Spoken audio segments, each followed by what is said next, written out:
Hello, my name is Janssen Calamita, Principal Fellow at the Center for International Law and Research Associate Professor, CIL, in the Faculty of Law of the National University of Singapore. On the 23rd of July, 2025, the International Court of Justice delivered a historic advisory opinion on the legal obligations of states in relation to climate change. The advisory opinion arose from a request by the United Nations General Assembly, jointly sponsored by 132 developed and developing countries, and spearheaded by Pacific Island states. Notable in the process leading up to the General Assembly's request was the role of civil society, and specifically a group of 27 students at the University of the South Pacific, who began campaigning for states to seek an advisory opinion on climate obligations in 2019. The two questions put to the ICJ by the General Assembly were simply phrased but far-reaching in scope. First, what are the obligations of states under international law to ensure the protection of the climate system and other parts of the environment from anthropogenic emissions of greenhouse gases for states and for present and future generations? And second, what are the legal consequences under these obligations for states where they, by their acts or omissions, have caused significant harm to the climate system and other parts of the environment with respect to A, states that are injured, especially affected by, or particularly vulnerable to the adverse effects of climate change, and B, peoples and individuals of the present and future generations affected by the adverse effects of climate change. Prior to issuing its advisory opinion, the ICJ received over 100 written and oral submissions. Nearly 100 states and multiple international organizations participated in the ICJ's proceedings, offering sometimes sharply contrasting views on the applicable legal framework, the content and reach of states' obligations, and the legal consequences of climate harm. For those expecting that the ICJ might navigate the legal and political divisions on display regarding climate change, with the same caution and equanimity the court had shown nearly 30 years earlier in its advisory opinion on nuclear weapons, the July 23 advisory opinion will have come as a shock. Declaring climate change to be an existential threat to humanity, a unanimous court went on to state clearly that climate obligations are not aspirational. They are legal, they are substantive, and they are enforceable. In doing so, the court rejected arguments from a number of industrialized and high-emitting states that state obligations on climate change were restricted to a lex specialis delimited in terms of climate treaties like the UNFCCC, the Kyoto Protocol, and the Paris Agreement.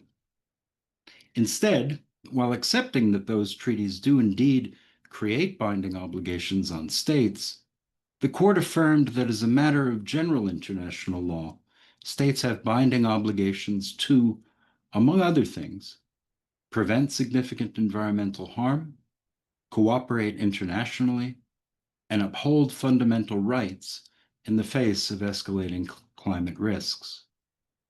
Failure to do so, the court said, constitutes an internationally wrongful act, leading to consequences under the law of state responsibility.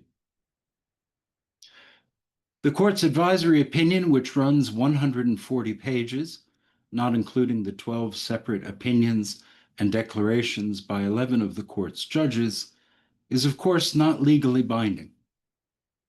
Nevertheless, as a unanimous opinion of the world's most authoritative judicial body, the impact of the court's opinion on the interpretation and application of international and domestic law, if not to say political discourse as well, is likely to be far-reaching.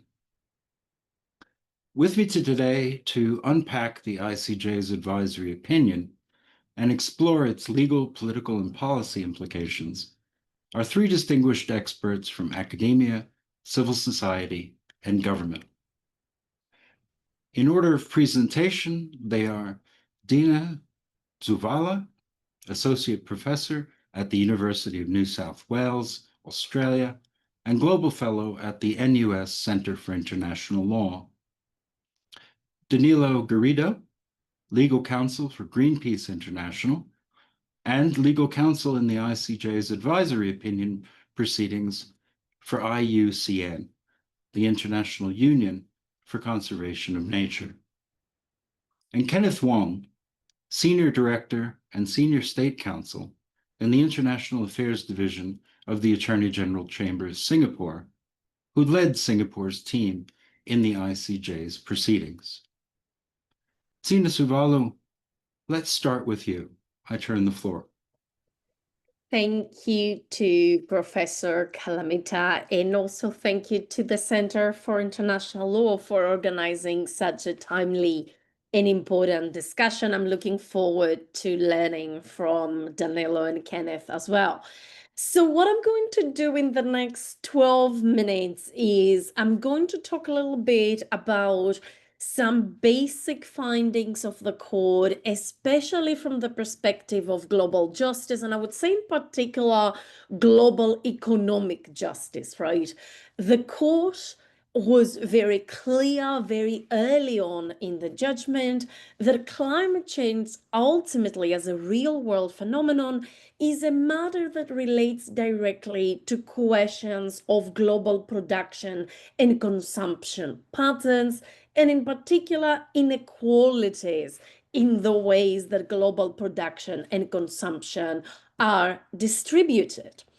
And I have 3 points that I found very hopeful and positive about the advisory opinion. And also I have one major concern that I'm going to talk about.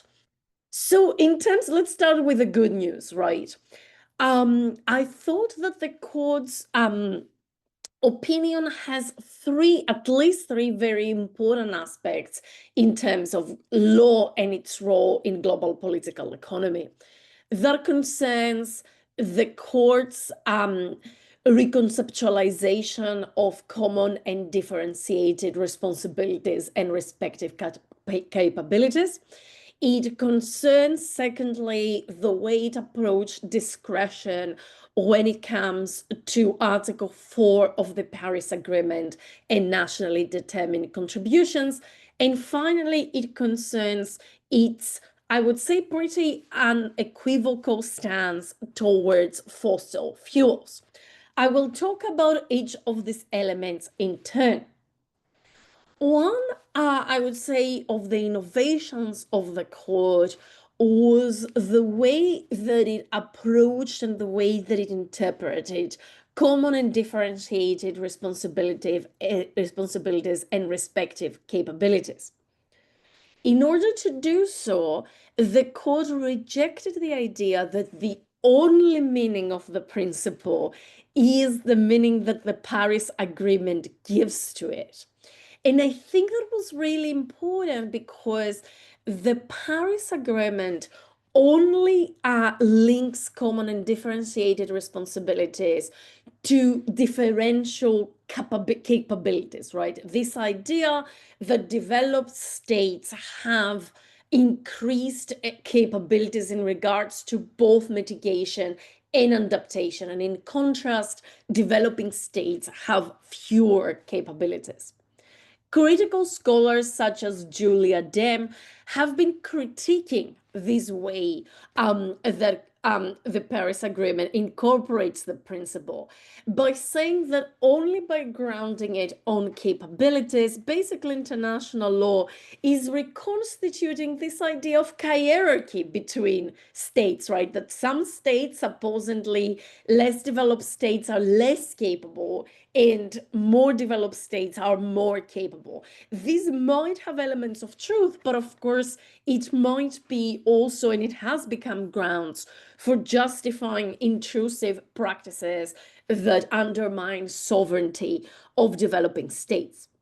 In contrast, the court, of course, took into account different capabilities, respective capabilities, but it was also unequivocal that common and differentiated responsibilities lie on exactly that, responsibilities. That is, it is grounded on the wildly differential contributions that different states have made to climate change as a real world phenomenon. So the idea there is that industrialized rich states have been, both since the Industrial Revolution, but also in the last 30 years, like since the 1990s, have contributed the vast majority of anthropogenic emissions. And therefore, they have a increased burden when it comes to dealing with climate change. The court said that this is a principle that is basically an interpretative principle. And I would say this is an interpretative principle that both international courts and tribunals, but also domestic courts ought to take very seriously when they're evaluating a variety of questions, including nationally determined contributions, but also, as I will say in a moment, things like investment tribunals thinking about investment protection and climate change. That takes me to my second point, the question of nationally determined contributions. Even though, as Professor Calamita rightly said, the court rejected the idea that climate treaties are the only law that governs climate change under international law, it nevertheless affirmed the importance of climate treaties. The problem, of course, here is that under Article 4 of the Paris Agreement, states have an obligation to prepare and share targets, they are nationally determined contributions, but these targets are not precisely set by international law itself. And this raised a second disagreement, which is how much discretion do states have when they prepare these nationally determined contributions? The court rejected the argument, again, that many industrialized states made that states have broad discretion. Indeed, it said that states' discretion is limited based on the Paris Agreement target that states ought to restrict climate change to no more than 1.5 degrees Celsius in comparison to the pre-industrial levels. And I think this is extremely important. This is extremely important from a perspective of global economic justice. It's very important in terms of global climate justice.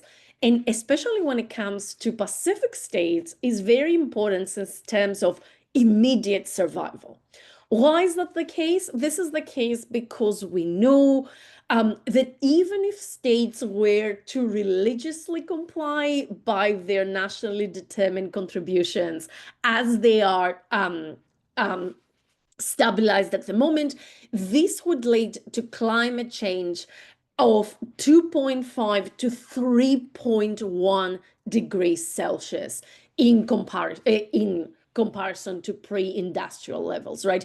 That is, we know that we are about, if we follow what we have been doing, we are on course to wildly overshoot the goal of 1.5 degrees Celsius, right?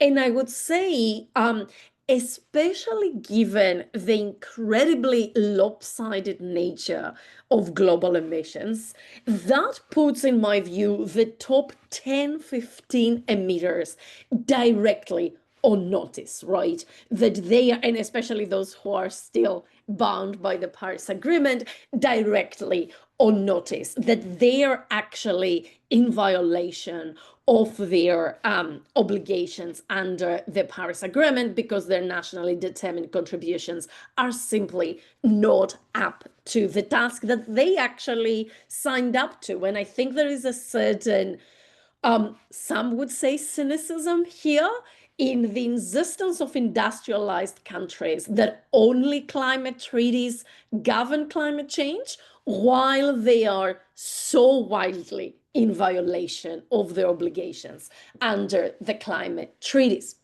The final positive element of this opinion, in my view, comes in the form of a very passing but extraordinarily important point that the court made in paragraph 427, in which it noted that the consumption, licensing, and subsidizing of fossil fuels might be as such unlawful under international law and therefore give rise to state responsibility.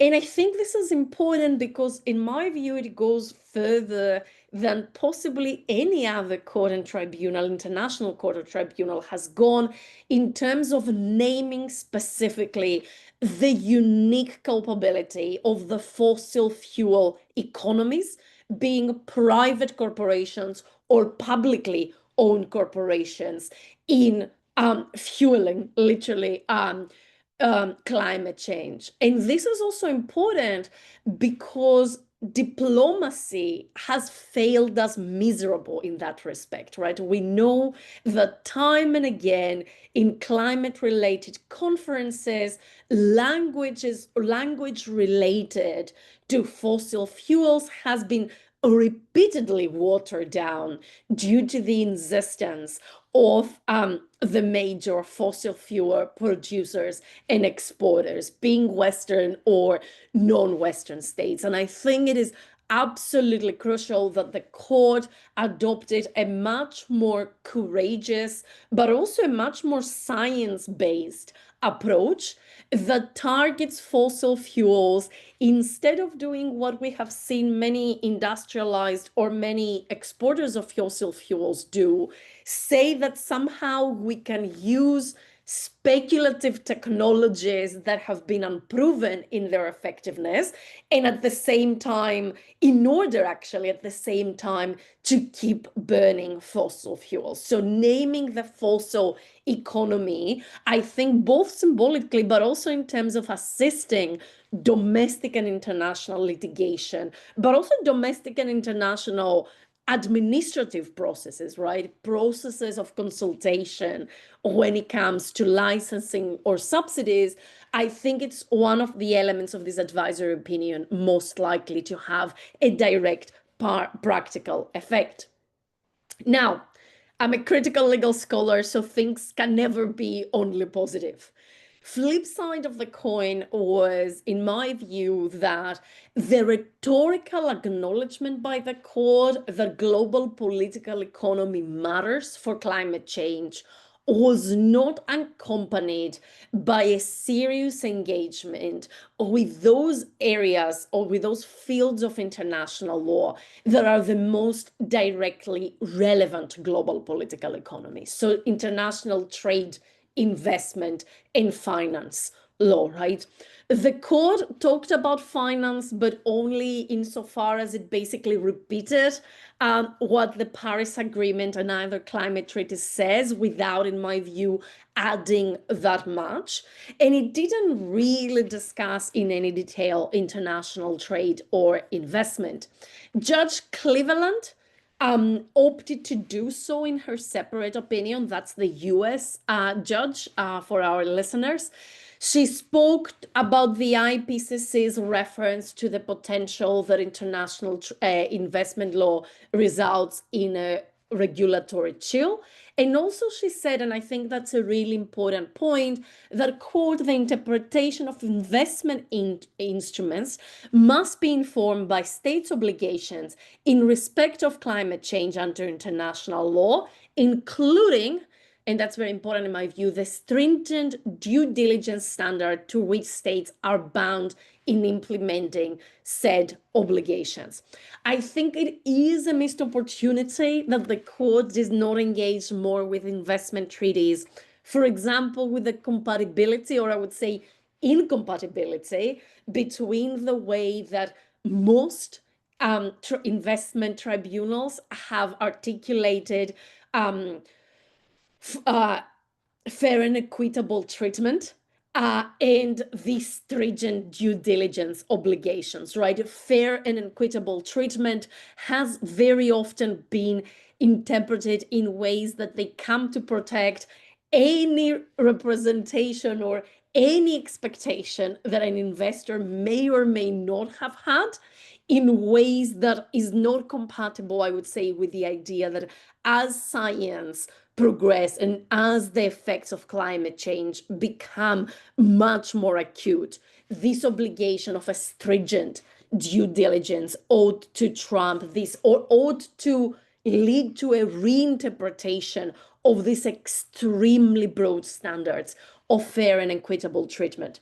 Similarly, I think it was a shame that when talking about state responsibility, the court did not address the question of necessity and whether climate change constitutes, or at least aspects of climate change constitute necessity as a circumstance precluding wrongfulness. I think that's again extremely important given the extremely narrow interpretation of necessity that most investment courts have adopted over the years. And finally, I think it didn't discuss questions such as if the subsidizing or licensing of fossil fuels is at such unlawful under international law, I would say this raises very fundamental questions about what sort of protection these type of investments ought to be granted if these licenses or these subsidies are removed. So I would say, just to conclude, I think there is some extremely positive elements. The way that these elements will play out depends very much on the way states, civil society, activists take up these findings in further domestic litigation, but also in further domestic political action. I would say if there is something negative is the relative disregard for international economic law, and is perhaps a certain idea of the court that law's role comes in the form of very broad positive contributions rather than the nitty-gritty of global economic governance. I would say that's perhaps, in my view, a slightly misguided view of the court in terms of where does international law contribute perhaps to climate change, and therefore where it can play a role in battling it. Thank you very much. Looking forward to the discussion. Thank you very much, Professor Zuvala. A number of questions arise in connection with your remarks, but we'll hold questions until our other two speakers have had the opportunity to make their interventions. So let me turn things now over to Danilo Garrido. Please go ahead. Perfect. Thank you very much, Professor Janssen Calamita. And also thank you to Celine Lang and to the U.S. Center for International Law for the invitation and hosting this timely discussion. I want to start by saying first that within civil society, there is a renewed sense of hope after this advisory opinion. It is even better than we were expecting. We were expecting a good advisory opinion, to be honest. But to us, this really feels like the start of a new era for climate accountability at a global level. And in my intervention, I'll highlight 3 points that maybe explain why we believe that things can improve after this advisory opinion. So my first point is taking a step back, actually, and acknowledging that this case was only possible because of civil society. There was a group of Pacific Island students that really, in a classroom task, honestly, they came up with the idea to ask the ICJ to give an advisory opinion. And then they they were so excited by this idea that they started to liaise with their government, the government of Vanuatu, and then that just escalated to really a global movement that achieved the impossible, both in securing a General Assembly resolution by consensus, and now getting a unanimous decision by the judges. That's extremely progressive. And it's also a stark contrast to what happened during the proceedings in terms of civil society participation, because we were not officially allowed to participate in the proceedings by the court. The court only hears officially from states and international organizations, and by international organizations, they understand intergovernmental organizations, not international non-governmental organizations as well. But that didn't mean that we didn't do anything. In fact, a number of civil society organizations submitted written statements, and those statements were treated as academic publications, which the judges were then free to consult or not. And on top of that, some states they yielded part of their time to civil society speakers during the hearings, notably the Melanesian Spearhead Group, Vanuatu, the Netherlands. So the judges could also hear firsthand from activists on the front lines of climate justice. And outside of the court, there was also a lot of pressure that civil society was putting and just raising the awareness. And I highlight one of the things that was the most moving for me, which was seeing a museum of artifacts by people that survived extreme weather events, especially from the Philippines. And this was hosted just one block away from the court during the week of the hearings. So the idea of bringing the consequences of what is already happening in a lot of the world to the court was just one example of the main activities that we believe helped influence the court in some way to achieve this very positive result. But with this first point out of the way, I would also now look to the future on why we are hopeful with the next steps after this advisory opinion. And as Dr. Tzvola was mentioning before, a lot of the power of this advisory opinion is the way that it will influence both politics domestically, internationally, and also legal action. Just to give some pathways that are already being envisioned, the language on the NDCs that states they have to be both more constantly more progressive and reach their the highest ambition possible in their NDCs definitely opens up a lot of possibility for judicial review or other sorts of domestic litigation if especially developed states are not taking their fair share to address the climate crisis, which as we heard already, they are not. Another very important point that was one of the gems that I think no one was expecting was precisely the language on fossil fuels. And here I highlight that fossil fuels was just an example in terms of the duty to regulate companies in high-emitting sectors. And a similar approach could perhaps be taken to other sectors, such as the agribusiness, that also contribute massively to climate change at a global level if the states are failing to regulate their companies domestically. Also, human rights litigation, even though we didn't get what some were expecting, a language on the customary nature of the right to a clean, healthy, and sustainable environment, the finding of the court that this right is the basis for the enjoyment of many other rights will certainly allow for the further consolidation of this especially in countries where it's not already recognized in their constitutions in future domestic and human rights litigation. This is just the domestic part. There's also the international aspect, ISDS, also interstate dispute settlement. The court really clarified with all the words possible that if a state breaches their primary obligations related to climate change, they have to give the full array of reparations under international law, including cessation, including restitution, satisfaction, I forgot one, and guarantees of non-repetition.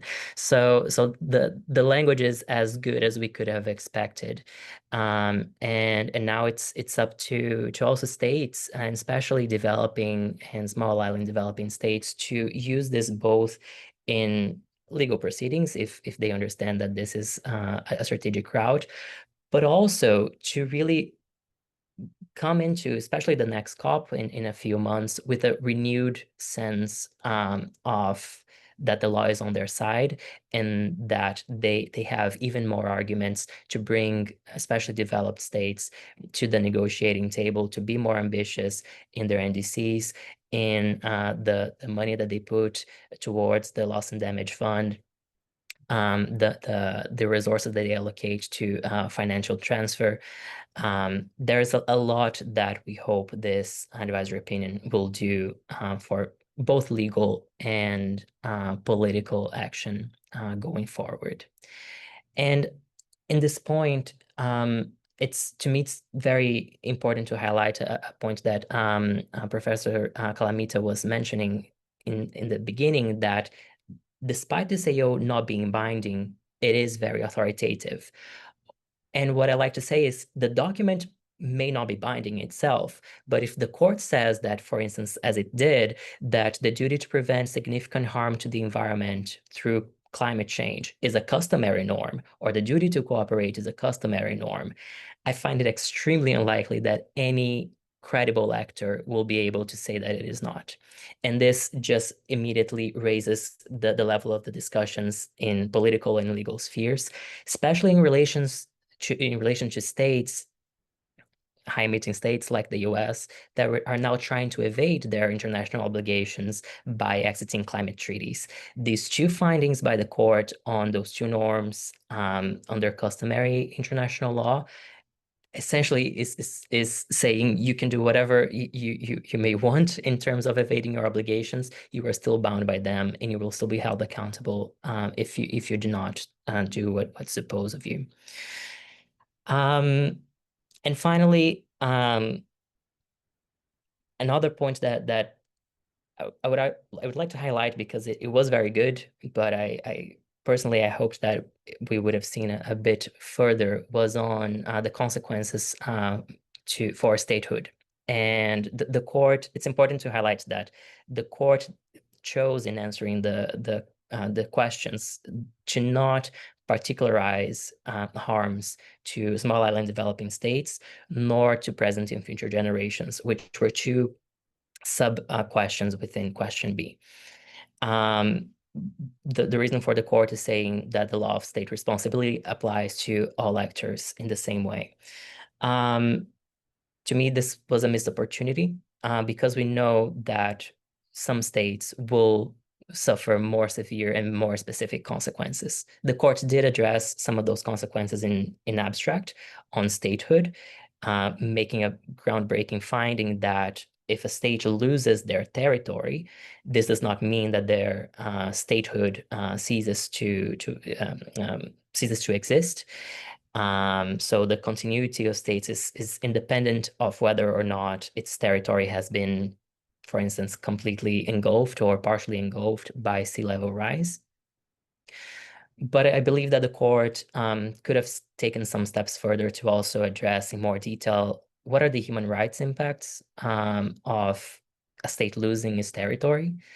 And also, which was an argument that I was very proud that Greenpeace, in our submission, we put forward, that climate change should amount to a use of force in certain circumstances, especially in light of the scientific evidence, and states deliberately not taking all the measures that they could and they should be doing in international law to prevent the destruction or the extinction of the territory of other states.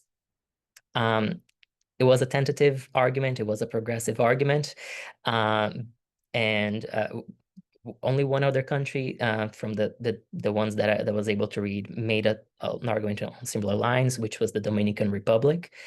But nonetheless, I believe that, you know, if I could have an even better advisory opinion, it would have clarified with a bit more detail what are the impacts for states that lose their territory and for the people living in those states. But that is just one, you know, concern in the backdrop of an advisory opinion that was extremely useful, and that I'm pretty sure it's going to guide a lot of the climate work in the next years. And on this note, the final thing that I would like to say in this first moment is almost reiterating what Dr. Tovala was mentioning before, that the power of this advisory opinion rests in how we use it. It is non-binding, but there's a lot of good stuff there. And civil society, governments, academia, we all have within our realms to keep talking about it, to keep using it in our work, because this will help solidify this advisory opinion as a key instrument of international law. And on that note, I give back the floor to you, Professor Calamita. Thank you. Thank you very much, Danilo. And again, a lot of points to come back to, particularly on the role of civil society and the political characteristics of the legal judgment or the legal opinion, and how it may transcend the legal realm into the political and social going forward. Kenneth Wong, let me turn things over to you.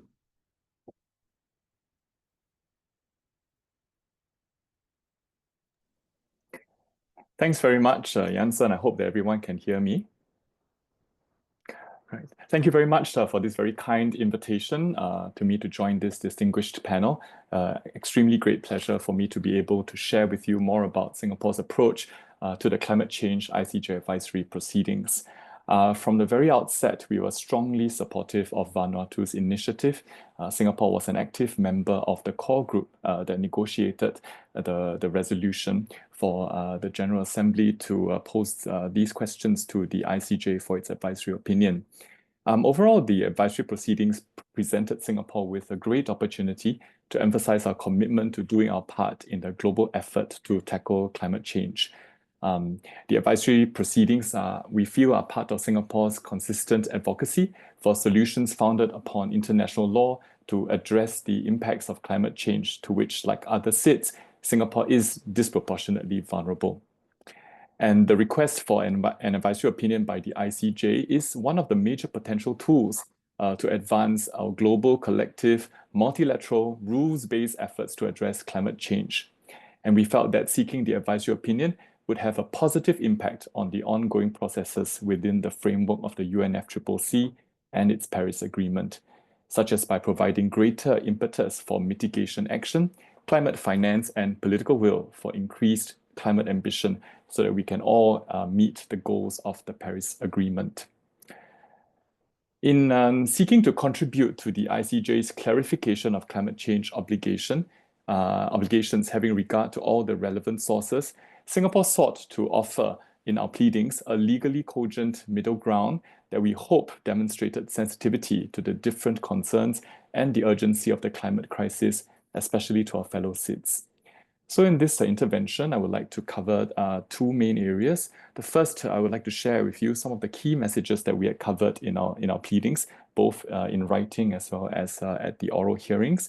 And then I'll share with you a bit of our initial thinking regarding how we can implement domestically and internationally the findings of the court in its advisory opinion.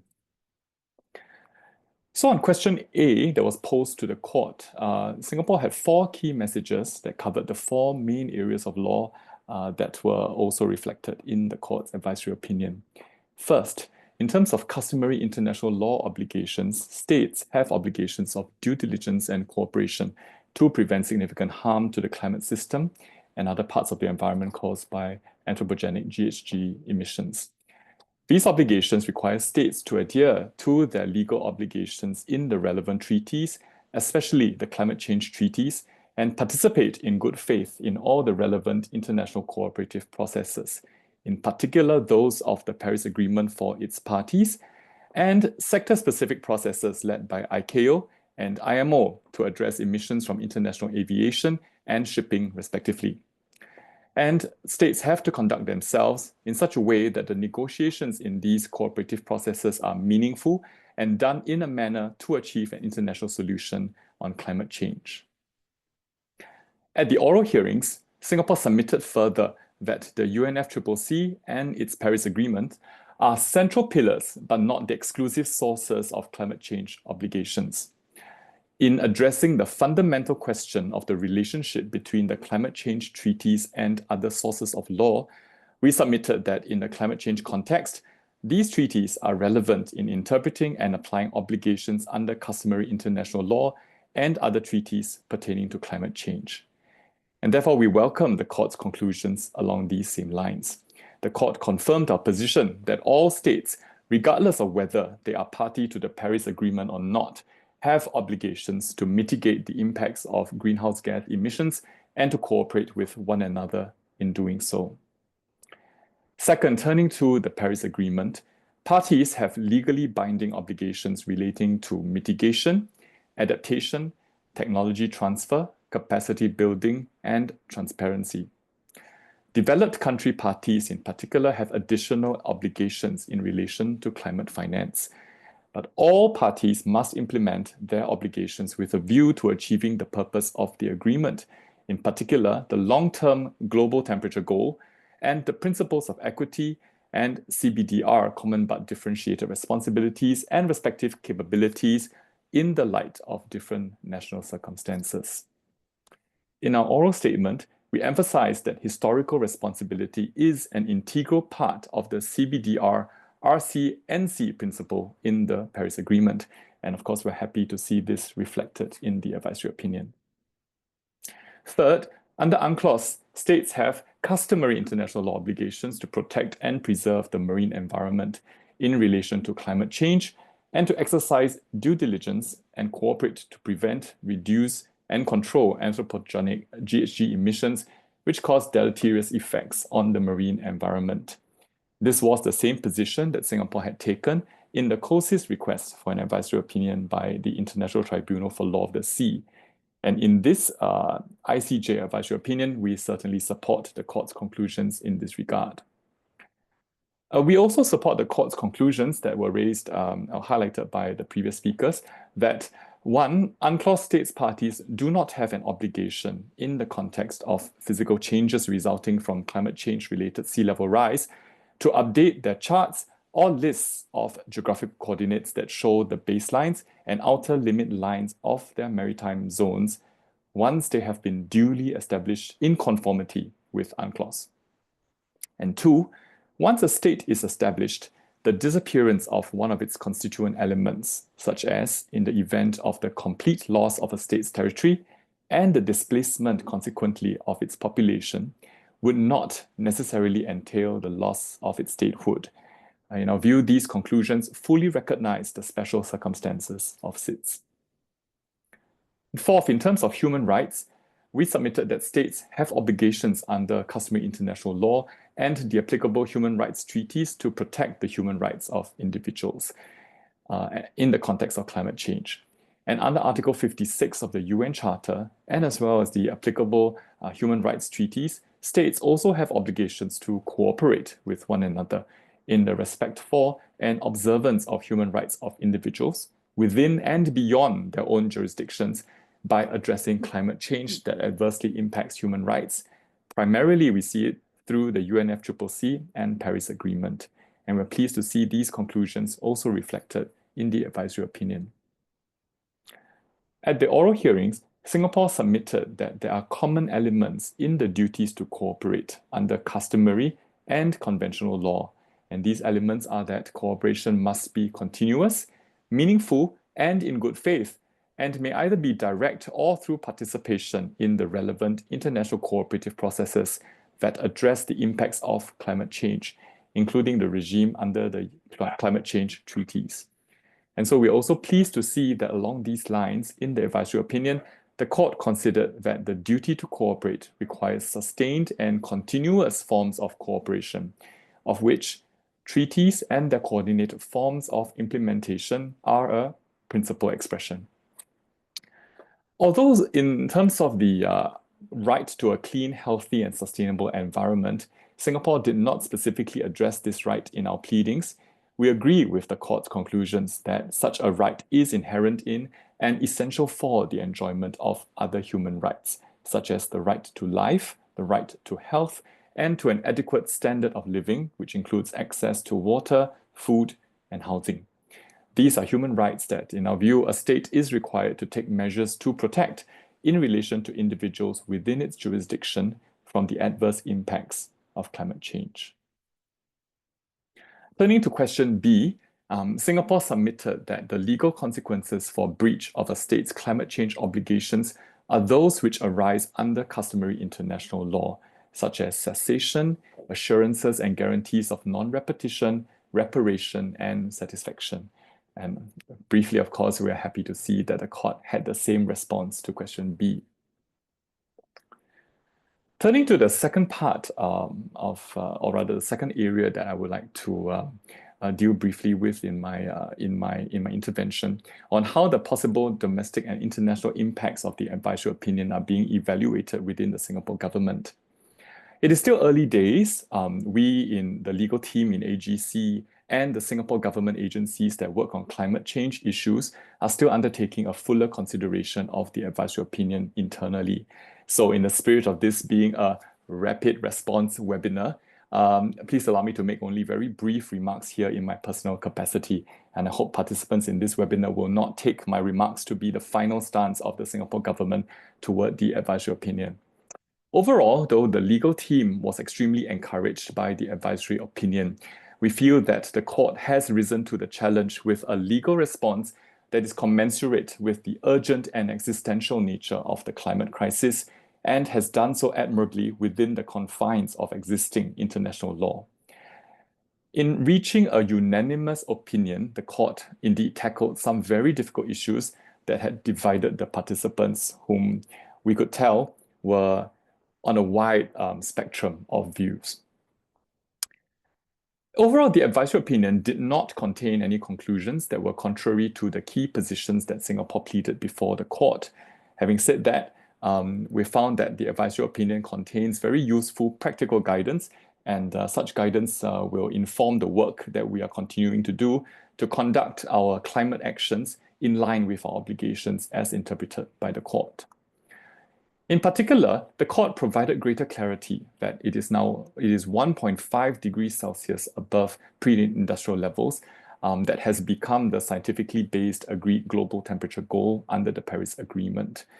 And the court had found that this was based on COP or CMA decisions that recognized that the impacts of climate change would be much lower at an increase of 1.5 degrees Celsius compared with 2 degrees.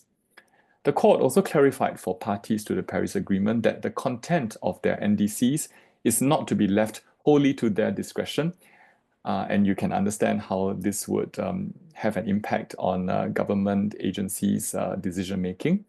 And that the court has also clarified that all states must exercise stringent due diligence in ensuring that their NDCs, taken together, are capable of achieving the global 1.5 degrees Celsius temperature goal, bearing in mind that the standard to be applied will vary in view of the CBDR RCNC principle. So of course, we are advising government agencies to factor all this in preparing Singapore's successive NDCs in a way that reflects our highest possible ambition and CBDR RCNC. The advisory opinion will also be useful in guiding parties in how they undertake each global stocktake, which is to inform whether and how the parties' NDCs taken together will be capable of making an adequate contribution to the achievement of the global temperature goal. With that, I'll end my remarks here. Thanks very much again for inviting me to join this panel. Thank you very much, Kenneth, for that very interesting perspective on Singapore's participation in the process, and also its views on, or I should say, rapid response views on the content of the advisory opinion. We have time for some questions. Not very much, I'm afraid, but and certainly not as much as the opinion merits. But I'd like to ask for I'd like to ask one question of my own and then turn to some questions that have come in from our audience. I'm an international economic lawyer by background, and so I like Dr. Zuvala was quite interested in the way in which the court handled aspects of international economic law, and particularly the contrast between the ICJ's approach to international economic law and the approach of the Inter-American Court of Justice, which seemed certainly more willing to engage with at least international investment treaties.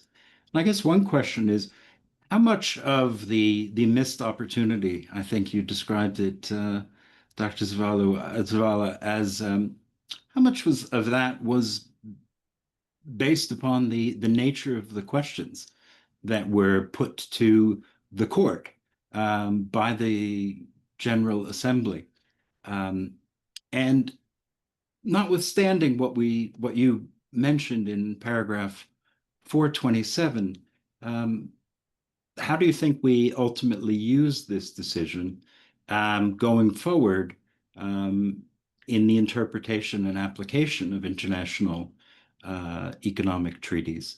And I just will highlight, and then I'll be quiet, that in paragraph 172, or rather 173, the court did say that its discussion was without prejudice to other rules of international law that may also be relevant, such as trade, investment, and so forth. So I'm curious on your views, but also on the views of all of our participants. Thank you. Thank you. So look, I think in a sense, of course, what the court said is without prejudice. And in fact, I do think that the court did say things that even though they were not directly, explicitly linked to international investment and trade law, are relevant, right? So as Judge Cleveland said, I do think that the stringent obligation of due diligence should have direct effects on the way that respondents, at least, deal with fair and equitable treatment arguments in front of investment tribunals. It would have been more helpful, obviously, if the court gave some guidance, because I think then it would have made it perhaps a little harder for investment tribunals to continue business as usual. But that doesn't mean that the respondents cannot take up these arguments and make those arguments when and as these cases will start going through. I do, though, think, and that's perhaps a certain disagreement that I have perhaps with aspects of the way climate litigation has played out, that very often, especially scholars and activists who are concerned about the environment or human rights, they focus on environmental or human rights law because that feels that is the more friendly terrain. But I think in a sense, I do think that the game is played elsewhere, right? So I think the court responded also to an extent to the submissions put before them.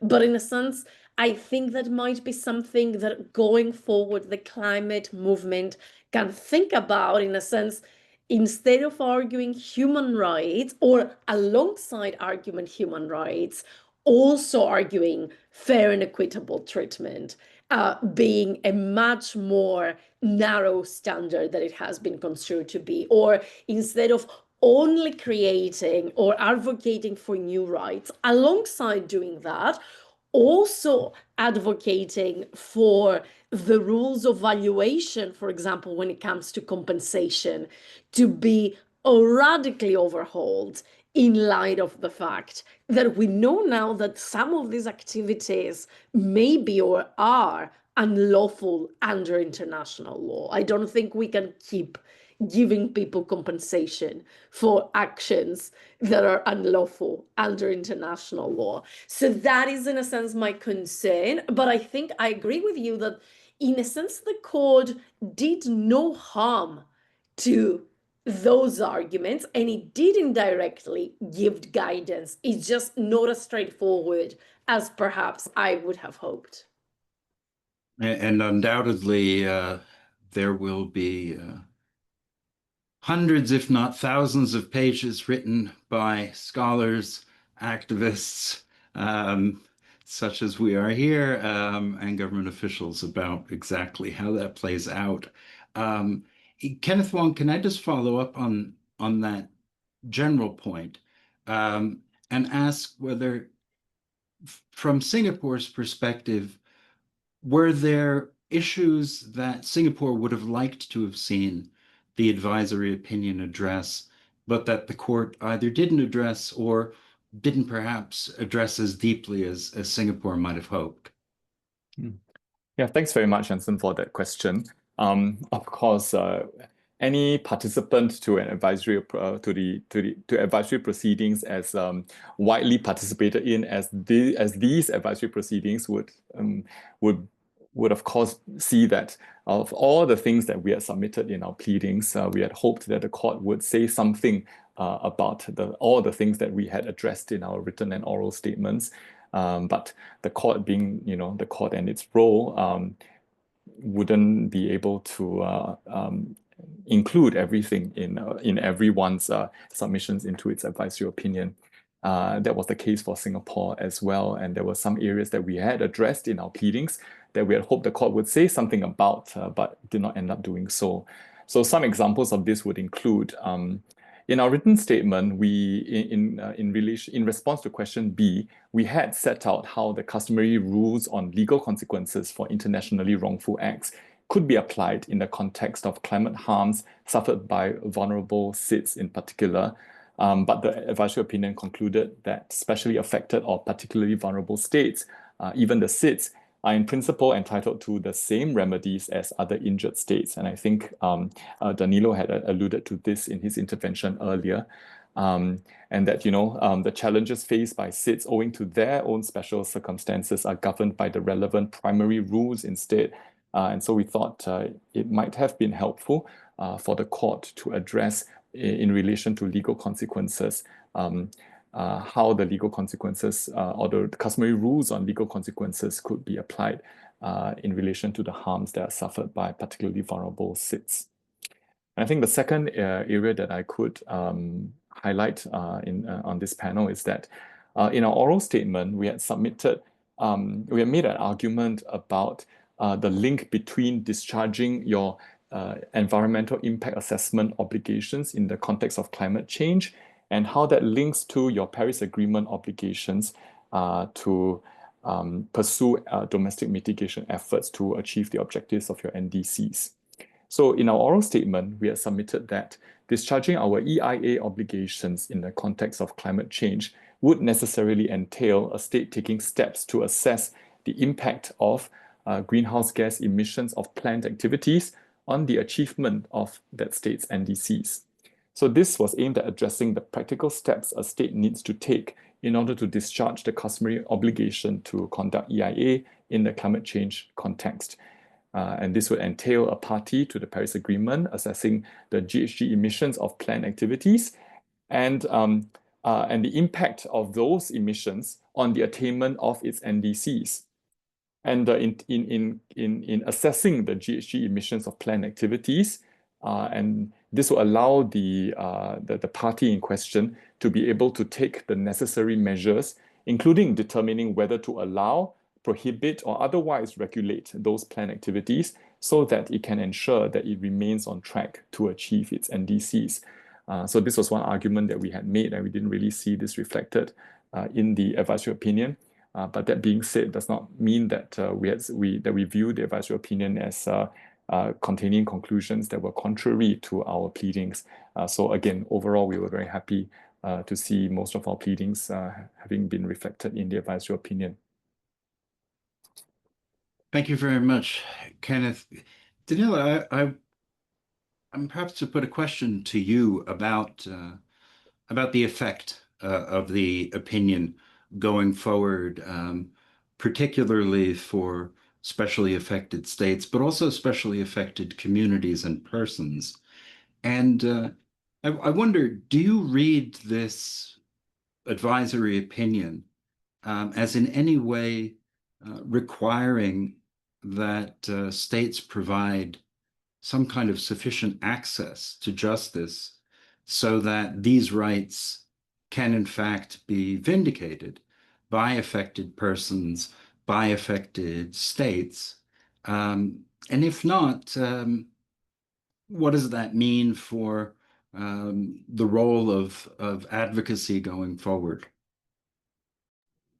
Yeah, that is a great question.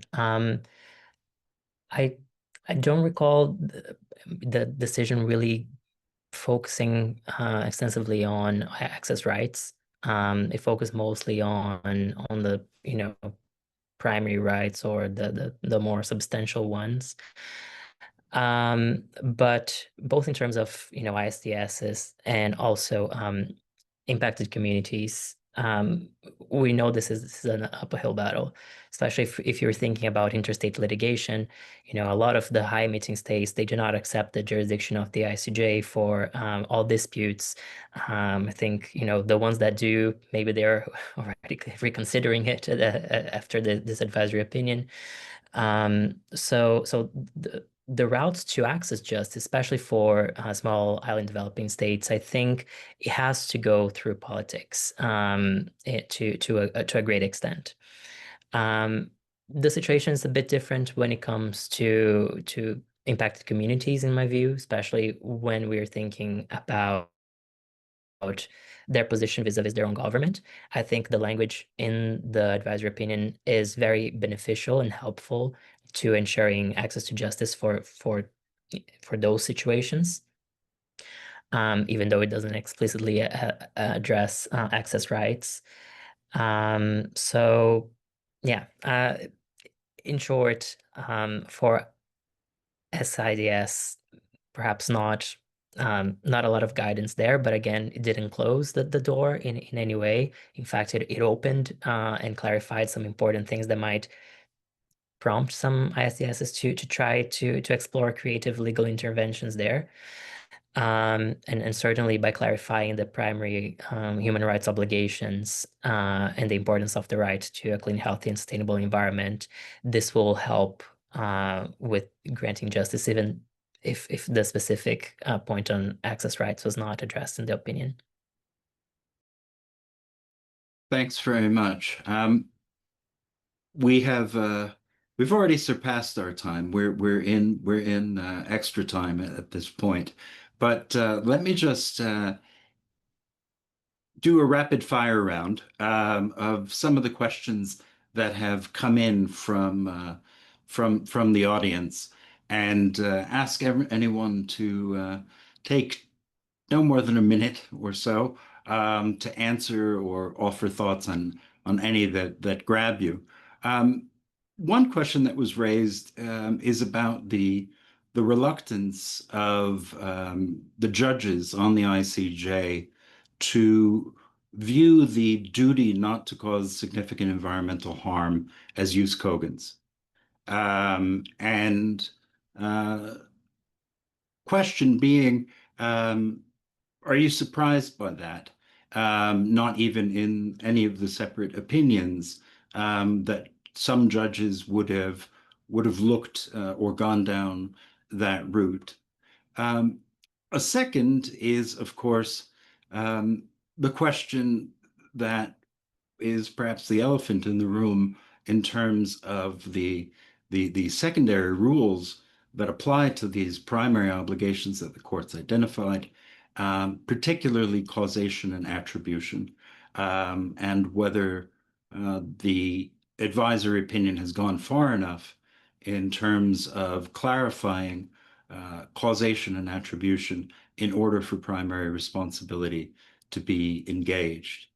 And then lastly, the realpolitik question that must be raised in any discussion of public international law, and that is, how does all of this accountability come into play when the reality is that, well, over the past 10 months, certainly the United States has left the Paris Agreement, and a number of other states have talked about pulling out of the Paris Agreement.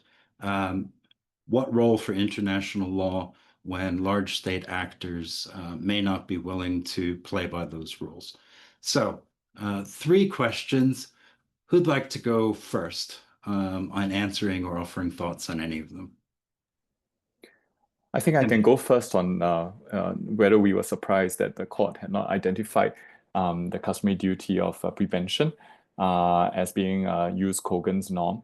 I think this was pointed out by Judge Slady in his declaration, and he contrasted the court's advisory opinion in this case with its 2024 advisory opinion on legal consequences arising from policies and practices of Israel.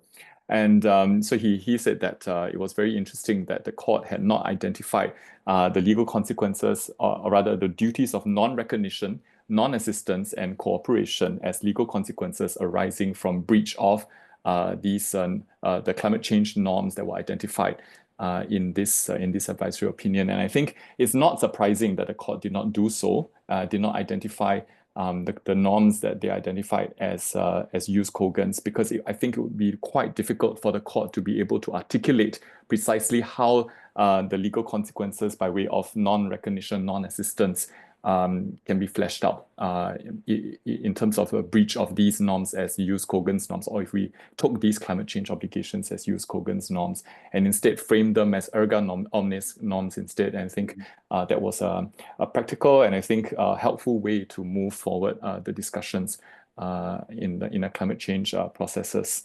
Yeah, so I think that was my rapid fire response to one of those questions. Okay, very good. And I won't press you on the realpolitik question, of course. Danilo or Dina, do you want to take either one of the others?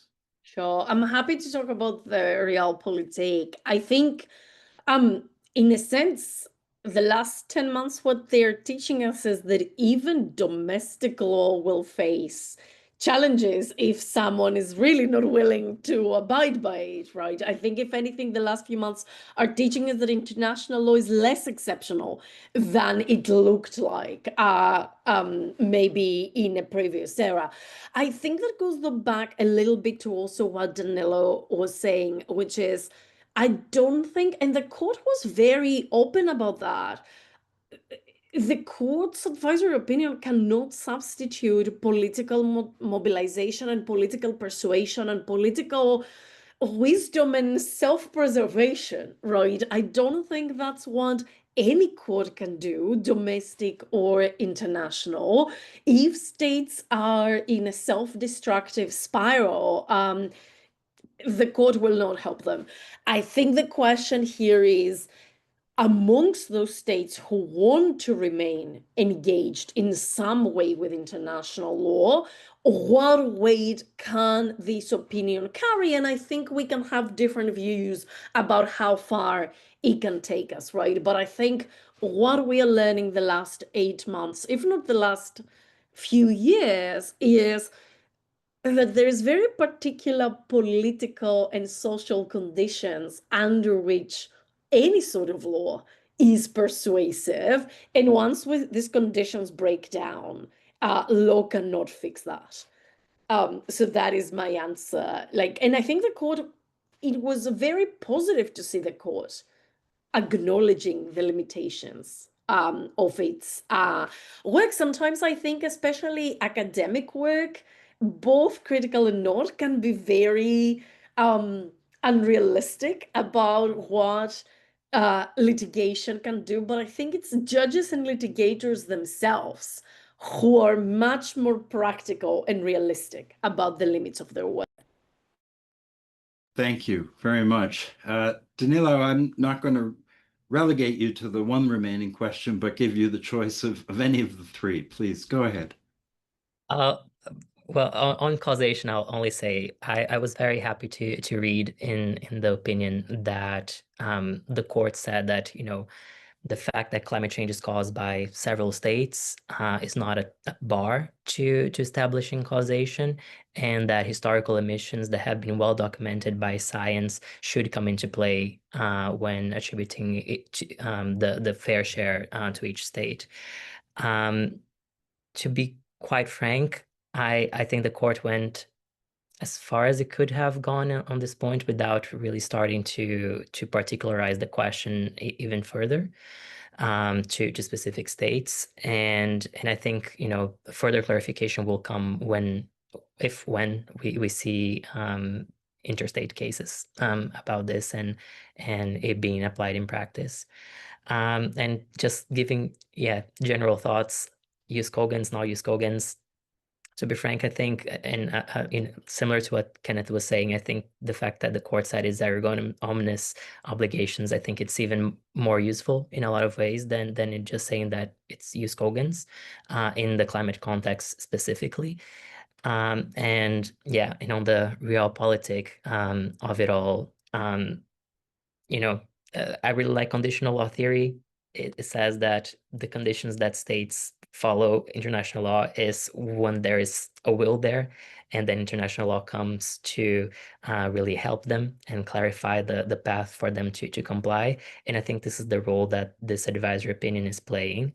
And you know, even clarifying that some of the political strategies of some states to exit treaties might not yield the results that they would have expected to evade climate obligations in general. So yeah, a bit of thoughts on the three questions. Brilliant. Well, thank you all very much, Dr. Dina Zuvala, Danilo Garrido, and Kenneth Wong. And thank you very much to our attendees. Please do join us for another webinar from the Center for International Law in the future. We look forward to seeing you then. A recording of this one will be available online. Thank you and have a good day. Thank you. Thank Thanks. you.